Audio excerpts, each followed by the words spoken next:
All right, a mixed performance for healthcare stocks today, but if Congress can reconcile the House and Senate versions of the healthcare bill and pass it, what would that mean for health stocks in the long term? Joining us now is Richard Evans, managing partner at Sector Sovereign, an independent research firm. When he was a drug company analyst at Sanford C. Bernstein, Institutional Investor named him to its All-America research team, and Bloomberg Markets rated him first among his peers. So congratulations on all of that, first of all. Thanks very much. Let me ask you about, just in general, if you step back and look at healthcare reform, there was fear at first in the markets. People were selling the stocks off and concerned that any kind of regulation passed in Washington would hurt any number of different health-related companies. Now it looks to be the other way around. Yeah, I think so. I think the market really has anticipated what's happened in the reform debate fairly well.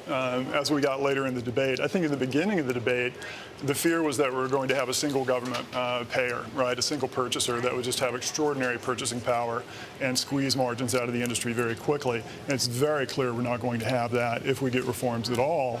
They'll be more market-oriented, and I think investors believe that these companies can still be profitable with that type of government. For Washington, not exactly a success, though, at least the Democrats. Well, no, I don't think it's a success at all yet. In fact, I think a prior guest was saying we have a health care bill now. We don't. We have two, and they're potentially irreconcilable. We have very different sources of financing in the House and the Senate bill. The House essentially taxes the wealthy. The Senate taxes more expensive plans, which are disproportionately held by union members. So the White House backing the Senate approach, which is effectively a union tax, you take that and you put it in the House, it's very difficult to pass because the average supporter of the House plan has a 98.8 out of 100 AFL-CIO score.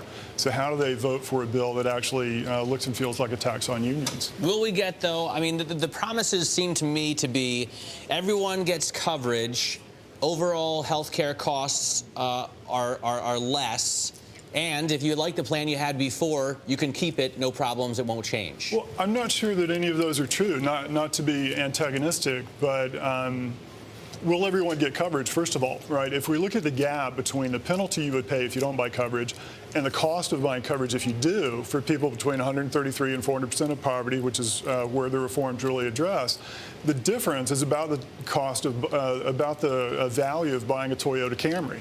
So the question becomes, well, you know, do I want a car or do I want health insurance?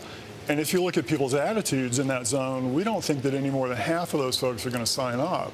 So there's still going to be a lot of people that are uninsured, and when they get very sick, they'll still present to hospitals, still present to physicians for care, which is uncompensated.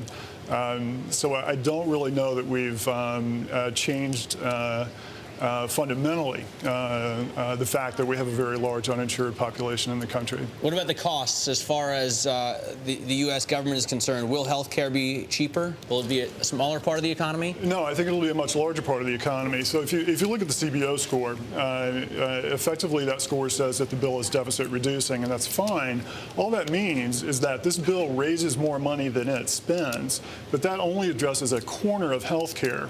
The broader healthcare market is actually growing costs much faster than it's growing value. So it's, you know, if there's a 100-pound anvil falling out of the sky and it loses 2 pounds before it hits you, it doesn't really matter, right? So just this very small part of reform, raising more money than it spends, well, you know, that's fine. But this very big piece of the anvil is effectively unaddressed in terms of health cost growth. All right. So then the third piece of that.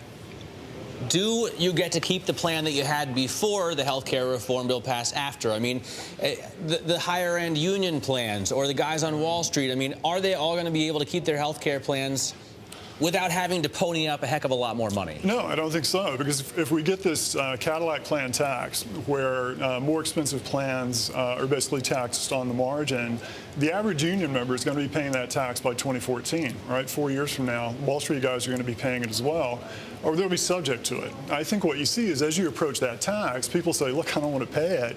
So you start getting rid of marginal benefits, right? So, you know what, I'm not going to take the dental benefit. I'm not going to take the vision benefit. I'm not going to take this or that benefit. So you really start paring down your health insurance as that tax burden begins to loom at you, i.e. you don't keep what you had. But at least Washington gets a bill passed in the end. I think they would basically wrap anything as a health care bill right now, pass it and call it victory. I'm not convinced that you're going to get anything that looks like either the Senate version or the House bill through the Congress. All right, thanks so much for joining us. Richard Evans, managing partner at Sector Sovereign.